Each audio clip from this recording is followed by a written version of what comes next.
Wala ka pa bang National ID ngayong 2026? Sa video na ito, malalaman mo kung anong documents ang dadalhin, saan magre-register, ano ang proseso sa center, at paano gagamitin ang card, paper, o digital National ID. Ang National ID ay valid proof of identity na available sa tatlong format: physical card, National ID in paper format, at digital National ID. Pare-pareho ang validity ng tatlong ito. Libre ang National ID registration at bukas pa rin sa walk-in applicants ang registration centers. Pero maaaring magkaiba ang schedule at location, kaya mag-check muna bago bumiyahe. Bago ihanda ang requirements, mag-ingat muna sa scam. May mga nagpapanggap na PSA personnel at nag-aalok kunwari ng mabilis na National ID assistance. Nagbabala ang PSA tungkol sa mga tumatawag na nagpwesto na nagpapadisable ng Google Play Store o nagpapadownload ng app mula sa kahina-hinalang link.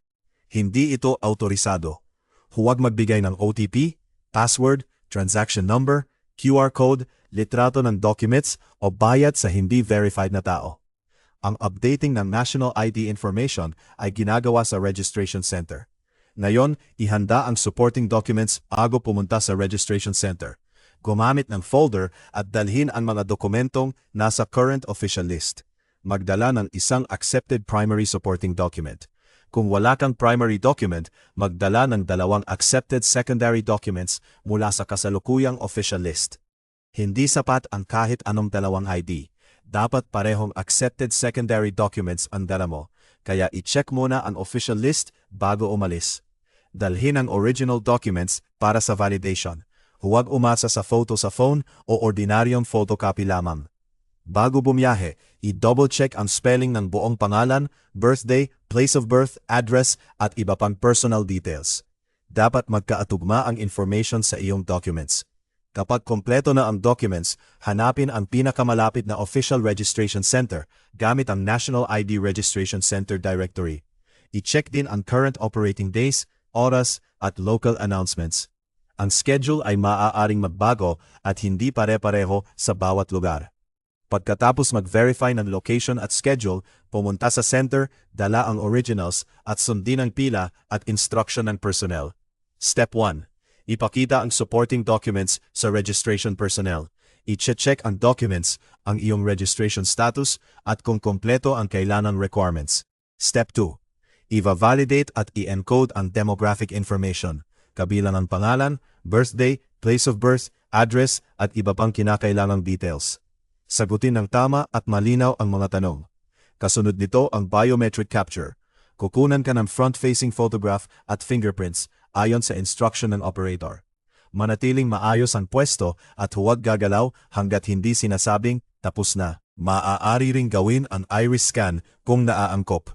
Susundin mo lamang ang guide ng registration personnel. Step 3.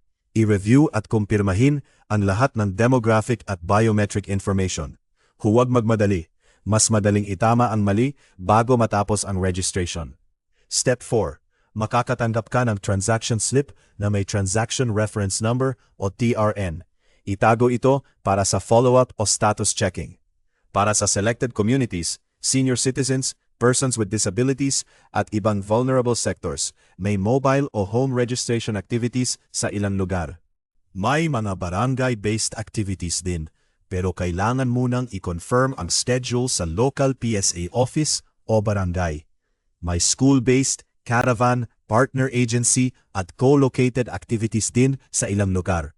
Hindi ito automatic na available sa lahat, kaya maghintay ng official announcement. Kapag successful na ang registration at verification, maaari mong gamitin ang available na format ng iyong National ID. Ang card, paper, at digital formats ay may parehong validity. Kung wala pa ang physical card, maaaring humingi ng assistance sa registration center tungkol sa National ID in paper format o pag-access sa digital National ID. I-access ang Digital National ID gamit lamang ang Official National ID Platform o eGov.ph app. Huwag gumamit ng link na ipinadala ng random caller. Huwag magpagawa ng PVC copy ng Digital National ID dahil hindi iyon official physical card. At kung registered ka na, huwag mag-register muli. Gamitin ang official updating service para sa corrections. Mabilis na recap. Ihanda ang accepted documents. I-check ang official center at schedule. I-review ng mabuti ang information at ingatan ang transaction slip at TRN. I-share ang video sa kapamilya o kaibigang wala pang national ID.